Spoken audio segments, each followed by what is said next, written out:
up guys, welcome back to the channel. As you just saw, we have high bar squats. I haven't done high bar in about 4 months. I know I didn't do them when I was in prep, so it's been about 4 to 5 months since I've done high bar. As you saw, we were warming up. Now we finished 286. Today is a deload week, so everything that we're doing, volume is basically cut in half. Intensity has dropped as well. I'm probably going to do one more set, obviously increase because that felt a little too light. So we're going to do that. And then the topic that I want to talk about for today's video is about treating your variations differently. And I'm going to go more in depth with that after the set. So let's go do that.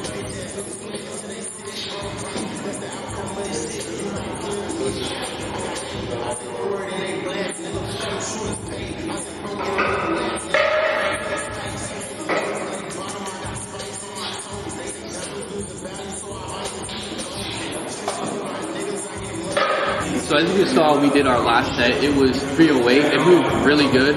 Tech felt really good, especially like I said earlier that I haven't done high bar in a while. The reason why I'm switching back to high bar is because I want to get a little bit more work on my quads.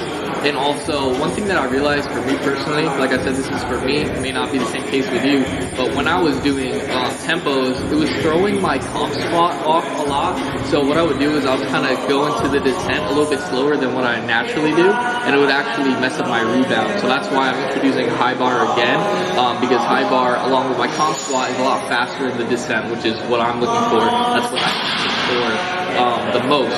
But anyway, the topic of this video, treating your variations different. And what I mean by that is you see a lot of people will use today, for example, they'll have a high bar squat and their competition squat is low bar. But what you'll see is they'll have the same grip, the same stance, and the issue with that is because you want to activate a different stimulus as you're doing the variation. So low bar, that's a lot more posterior chain and a lot more of a vertical knee positioning, while in high bar you have a lot more quad dominant activation as well as a lot more knee flexion. Your knees are tracking over your toes, and obviously your grip is a little different because the bar is higher on your back. You have to create a different shelf.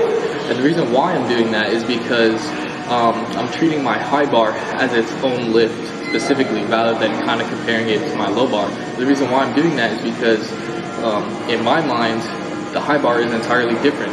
Yes, they're both squats, but the high bar, obviously the movement pattern is slightly different. When you high bar, your stance is a little bit closer, and as you're squatting down, you're really trying to push those knees forward to engage and put the most stress on the quads. Now, like I said, a lot of people they'll be doing high bar, but they'll still be in their comp squat position, and you'll kind of notice that they may have the movement and it will look a little awkward, because if I'm doing high bar and I'm in my comp squat position, I'm going to start to hinge a little because it's a little hard to push my knees forward in a wide position.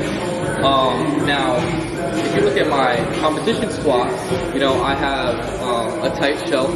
My hands are pretty close in compared to the rings to the center knurling. And also my legs, I have a little bit of a shoulder width or a little bit outside shoulder width stance. Now, when I do high bar, I like to have my knees, my feet a little bit closer together. And I also like to keep the bar, my hands on the bar a little bit closer to my neck area or my shoulder area.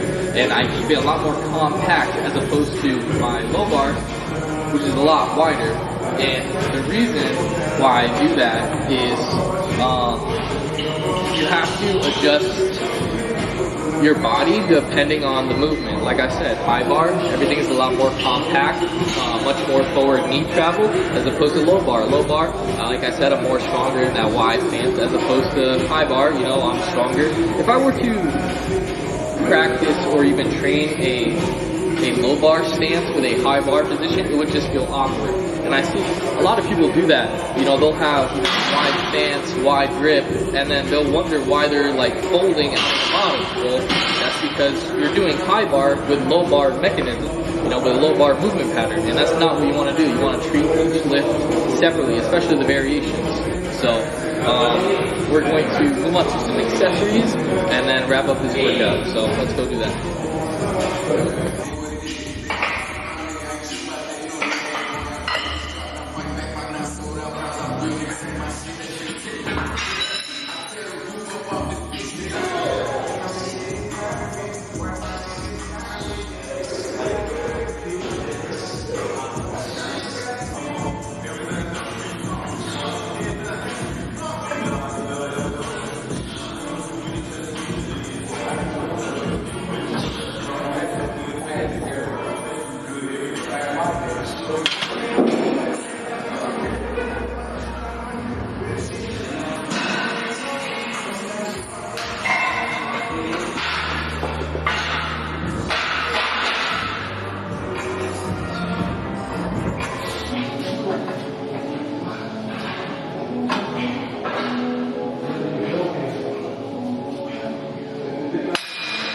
anyway, we just wrapped up the workout.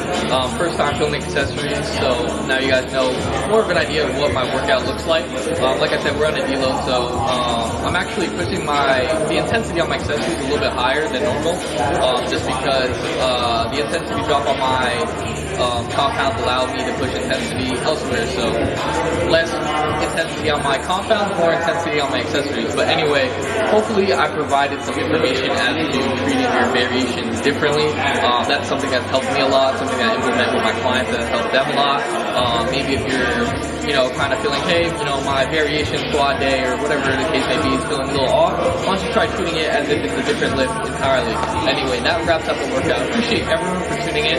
I know I said I was going to be more consistent here, and I haven't really been holding myself to that standard, but moving forward, definitely I'm going to try my best. I know I say that a lot, but anyway, that's going to wrap up the video. I appreciate everyone for tuning in. If you enjoyed the video, make sure to like, comment, and subscribe, and I will catch you guys on the next one. Peace.